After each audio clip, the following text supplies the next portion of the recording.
What? We're starting. Do it. We're doing it.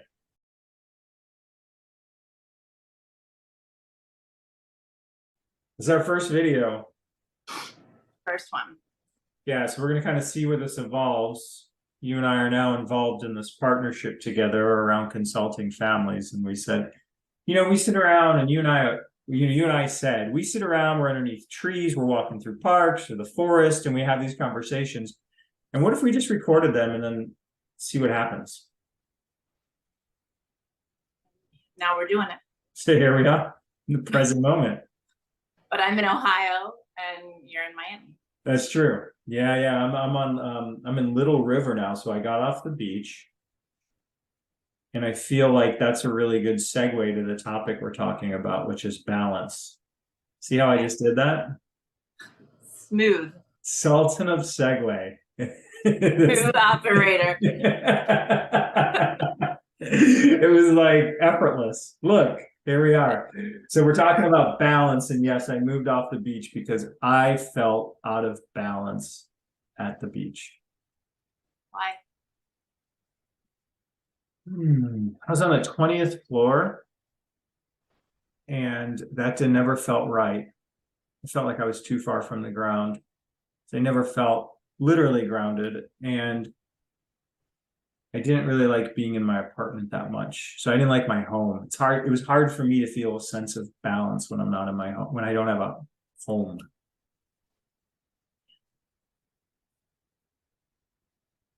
I think it's great that you were able to know that and to do something about it. Yeah, what a gift.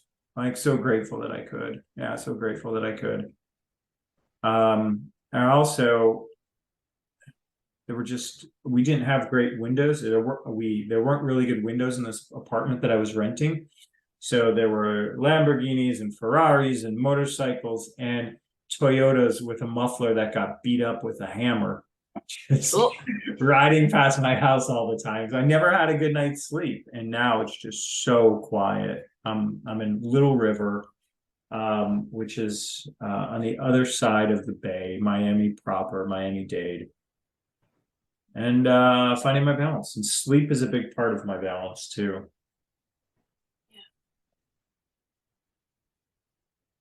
I'm glad. Thanks. Yeah. And I'm aware that that became louder and clearer after you were in the fall from it. Yeah. Yeah. So that's interesting you said that. Because again, like Nepal I was in an Ayurvedic clinic for 16 days. And it was all about finding balance between my doshas. So these three elements that we all have in so the Ayurveda is like the oldest comprehensive medical system ever. And the essential belief is that we have three doshas, or we have three elements, both earth and within our body. So that would be fire, air, and I guess like earth or ground.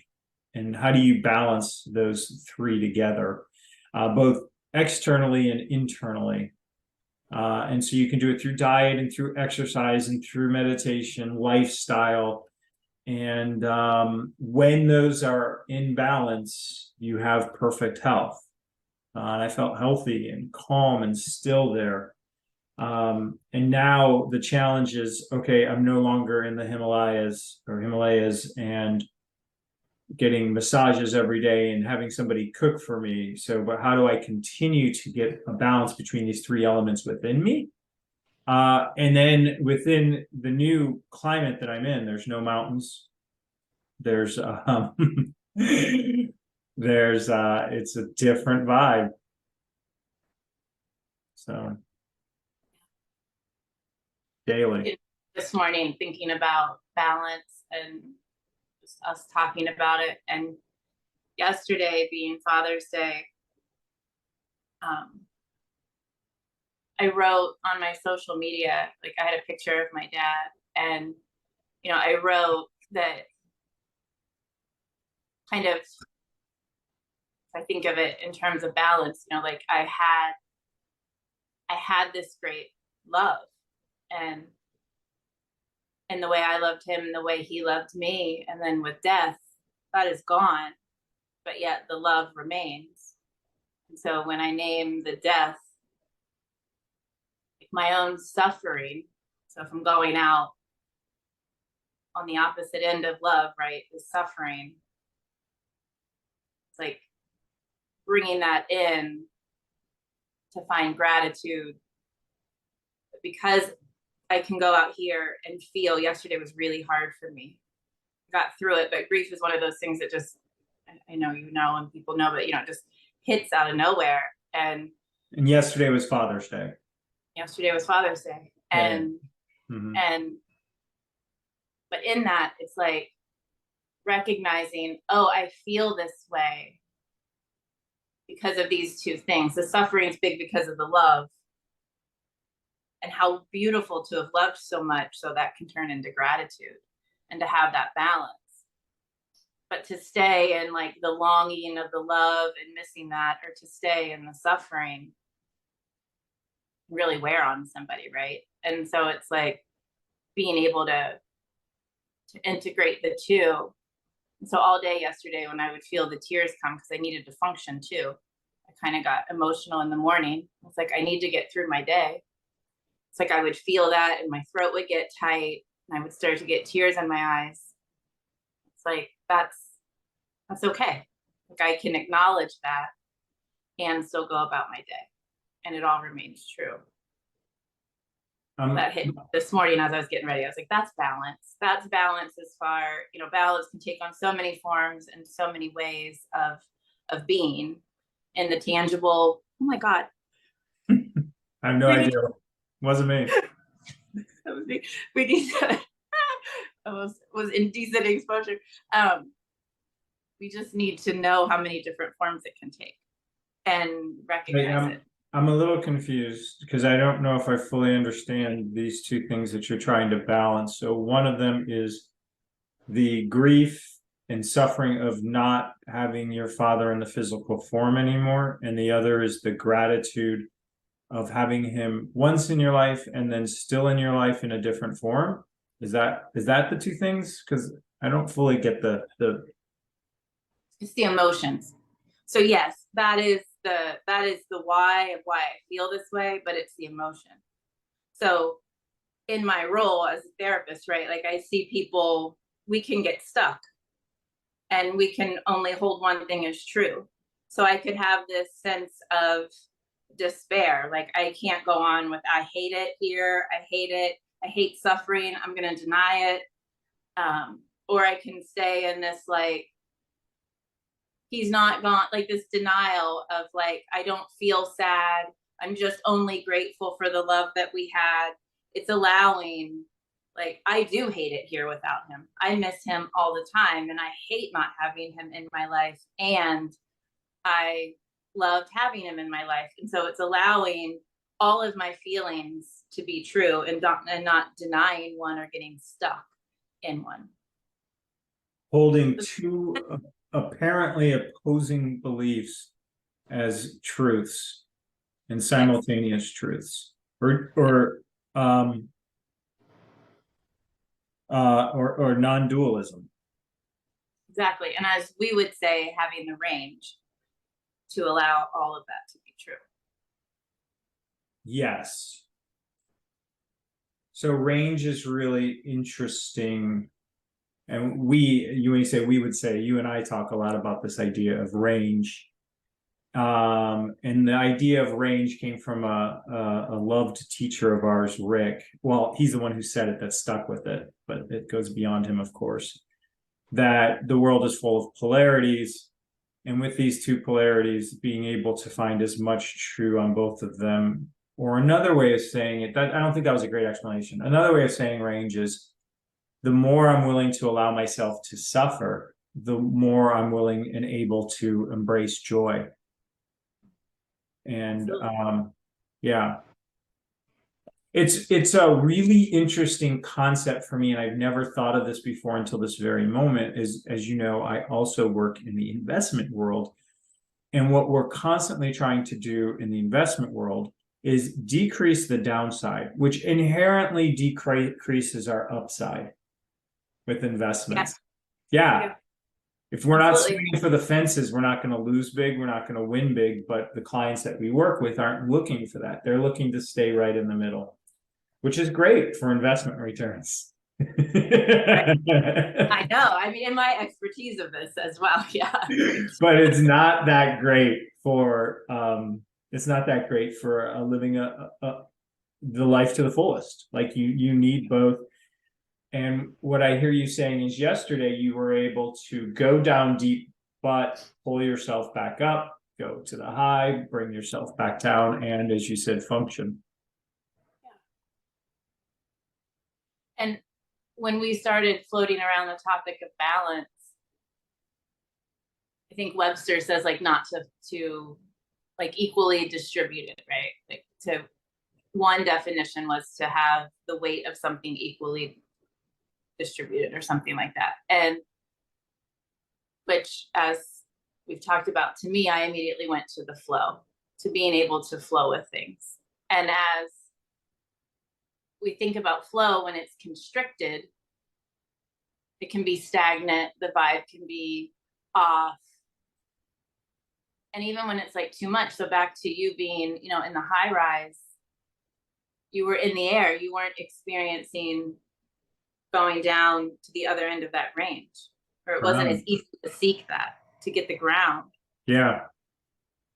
So I hold all of that, not to like just beat that to death, but like I hold that as really significant to balance. And in whatever category we would want to apply it, is kind of understanding the expanse, the range, what is available within ourselves to feel, to trust. If it's our money, what is available to us to kind of risk or have adventure in that area. And in that, kind of understanding why, and then ultimately it will be expansive. Like if you risk big, the reward would be bigger. And then in that, you're expanding your opportunity. What if everything's available to us? It is. Not what if. Yeah. Yeah, I've been working on that lately, thinking a lot about that lately. I'm going back to some old school Wayne Dyer. Which really I like Wayne because he takes a very informed approach to his writing on manifesting an intention and everything's available. That's a bit of a side. I think what I really wanted to talk about, or not even talk about, is just comment on is I like what you're saying, because in order to balance, you need to have two things. You can't just balance one thing. It doesn't make sense. Yeah. Say more to that. Well, you mean you were it like even like the picture of like Lady Liberty or whatever, and holding these two things. You're always balancing two things, and in order to balance two things, they do have to be different. And in the world of form, they would have to be dualistic, or like they would appear to be opposites, and only one of them is true. And what you're saying is that balance is taking two seemingly opposing things and finding out how can they live in the world together as much as possible.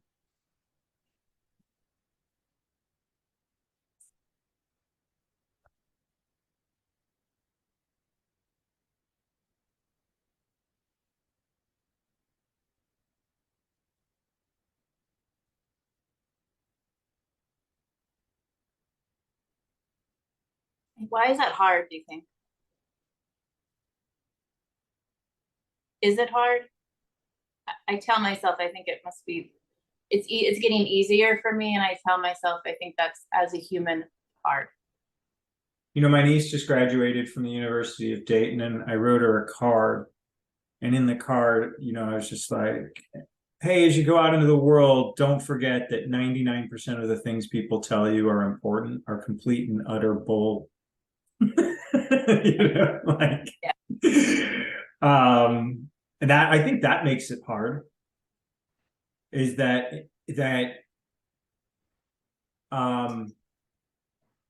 the world is full of messages on what's important, and it's hard to block it out. And even now, there's just so much information, there's so much data.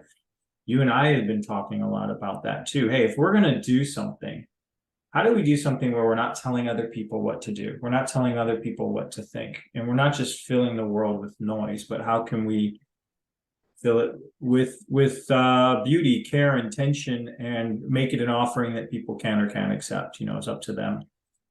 And that's been really important to us. But I think modern society and how it's structured and the messages that are going to people make it difficult.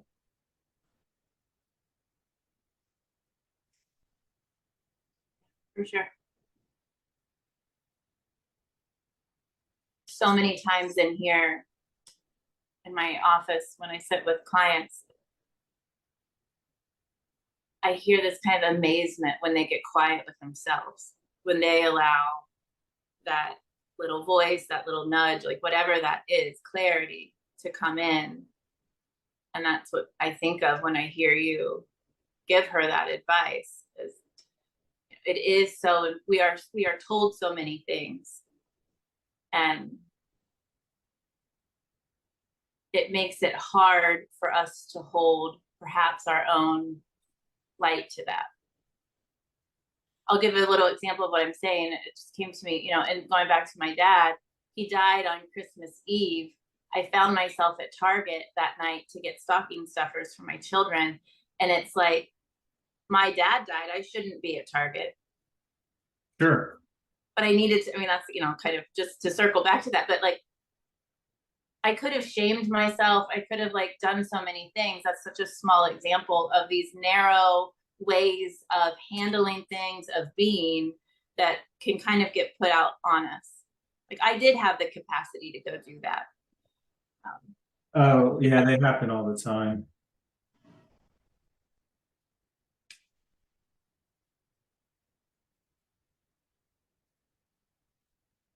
So Hafez, my favorite poet, says that God pours himself into, paraphrasing, something of, I was going to say God pours himself, but he doesn't use gendered pronouns very much when speaking of God, but it's something along those lines of God pours himself in a still cup. And so your clients, and any of us, when we're still is when we receive. It's really hard not to be. And that's again, a lot of my work with Ayurvedic medicine, or just the diet and the lifestyle of how do I still my body. And that's it. I mean, I'm not eating a lot of meat these days, and I can think of a lot of moral reasons not to, but honestly, it's not why I do it. I mean, it's very small portion of the reason. It's really about just stilling the body. And I get pretty agitated if I eat a lot of meat.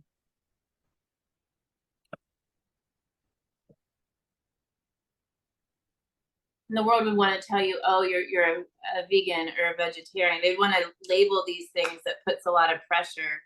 That it's like, no, you're choosing to not eat meat when you don't want to, or you might make the choice to eat meat sometimes. And it's allowing yourself to not be called one thing, or to put yourself in this box. I mean, that's a big thing of balance too, is because if I listen to my body, I only eat meat when I'm supposed to. But if I've been eating a ton of meat and I ask my body what it wants, it's probably going to say more meat. Right. And so like the balance of listening to your body, and then also like overriding and creating some type of quieting of your body so that you can really hear what it needs. And a lot of intuitive eating is around that, asking your body like what it really needs. And so sometimes I'm looking at a bag of lentils and I say, body, is this something you want right now? You know, and it might or might not. Yeah, and these are how our conversations go. They don't always need to circle back. This is no. Go wherever. Uh,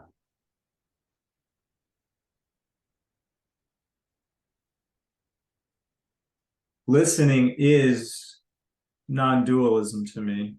Non-dualism is listening, like being in a conversation with somebody else, and when they're saying something that you may or may not agree with, and just accepting that that's true for you, and then therefore some form of a truth, even though it may be different than what my truth is around that very topic. Wouldn't that be amazing if we could do that with one another? We can. I know we can, but we don't have, we could make quite a hefty list where we see that not happening right now. Yeah. Yeah. And so, we're really blessed. Like you and I are very blessed. We had the Gestalt training, which really taught to listen. Our work is only successful if we're listening. All of our work, whether it's our work as consulting that you and I do with families, or you as a psychotherapist with your clients, or with financial advisor with mine, is all around listening. We've had a lot of training around that.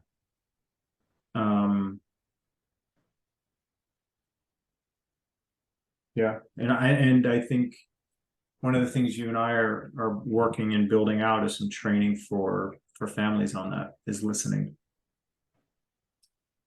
Communicating around money, communicating around wants and needs. What is the most important component of listening, do you think?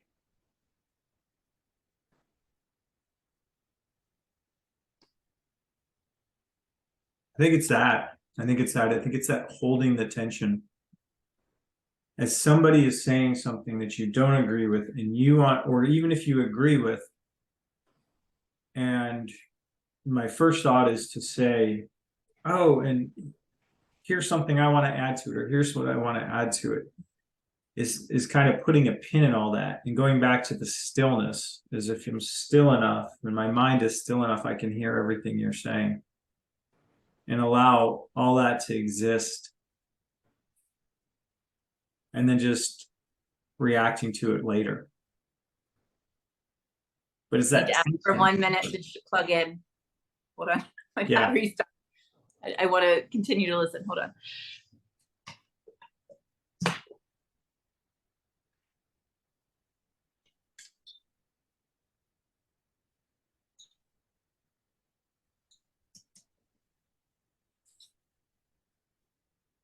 think that's it. And what you were saying, like when I think of Gestalt, and I think you would agree with me that one of the most, not radical, but in a sense it is radical, components of learning there was the concept of holding space for one another. And what that means to me is being able to listen to you and not bring me into you. No, because there's a space between us where both of us can operate. That's right. When we see people listening to respond, they're in, if I were only listening to you to respond, I'm in your space.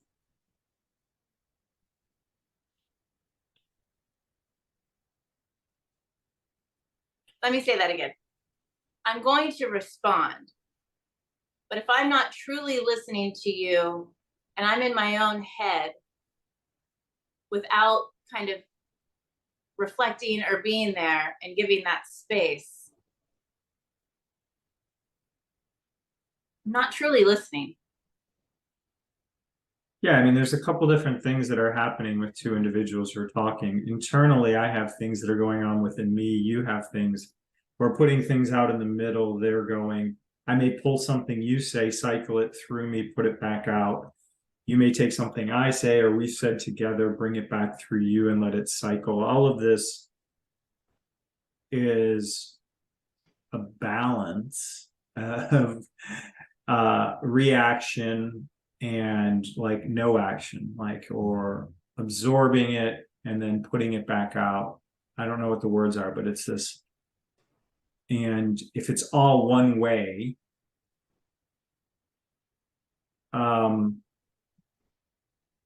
if I'm just, we've all been in conversations with people who aren't really aware of what you're saying. And that's always a bit challenging. I mean, and I shouldn't even say we've all been. I was that person all the way up until Gestalt 90% of the time. I never really listened to anything anybody had to say. What was going on with you? Sorry. I think I was trying to please people. Let me validate their thoughts. Or didn't know, or maybe I was a little trying to please myself, didn't want quiet, didn't want lulls in conversation. Yeah. Didn't know there was another model. Hadn't particularly been modeled that. It's a very rare thing.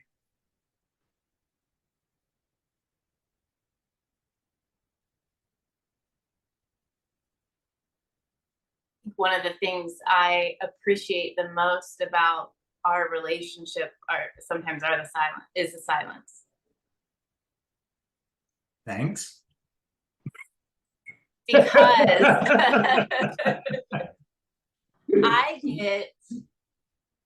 I'm aware that I get anxious when people are constantly responding to what I'm saying. Oh, yeah. Or the Inquisition. If you get a lot of questions and you just feel like, I didn't, and then you feel selfish because you've been asked so many questions and the other person, and then you're like, now I have to ask them a question, but I'm tired because I'm an introvert and I had to answer 20 questions. I like questions, but then you're gonna, like, if somebody asks me a question before I can even, then I'm so exhausted sometimes, like, well, what's your favorite color? They ask me, it's exhausting. But it comes from a good place. I'm not criticizing these people. They're not bad people because I've done that myself. And I can still find myself doing that now. So it's just, yeah, I know. I think that so if we think of the consulting with families and navigating really difficult conversations, emotions get high. Thoughts are going fast. Yeah. And, there's a lot going on there, and balancing that so that everybody is heard in a safe way and that feelings don't escalate or aren't dismissed, that we aren't missing something in kind of refereeing the conversation, rather bringing an opportunity for stillness, for balance, for going out on, not only holding one thing as true, being able to explore. And those are the tools of creating balance in conversations that I feel really confident co-facilitating with you as facilitators, because it's my known felt experience with you and our relationship. And I think what it brings the most is a level of safety. Yeah. That's what I was going to say. One of my biggest regrets around communication throughout my life is that I hold back too much. I'm like, damn it, and historically I've been, I should have said this. I should have said this. Why didn't I react? Why didn't I get, and I think growing up, there was a lot of, I was exposed to some, with people with temper. So I've mellowed my reaction, or I'll be like, should I say that? Will I regret it? And now one of my personal challenges, which I've come a long way, is reacting quickly. One of the ways I've done that is do improv theater, just react quickly. But in order for improv or conversations or relationships to work, I need to feel safe. So if I say something that's completely ridiculous, I'll be given a pass. Or if I overreacted to something and got really mad at someone, we can work through it and get it passed, which is, you know, that's safety. Completely agree. And I have to be safe with myself. Sorry, I have to be safe with myself, which means I have to be willing to forgive myself if I overreacted to something.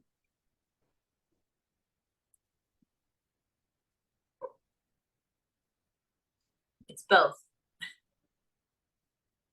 We could talk for hours on this. Endlessly. We could, no doubt. I know. We can wrap it up because I know we got some other stuff to do.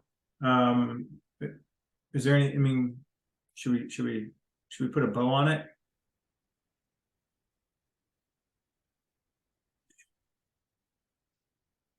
I think that balance in terms of the work you and I both do, as far as investments and therapy and relationships, is safety and peace. Safety Those are the words. and peace. And peace. Like it brings the expansiveness, brings a peace that, because anxiety, fear is when we are only on one of the other ends. That space in the middle is kind of the exhale. All right.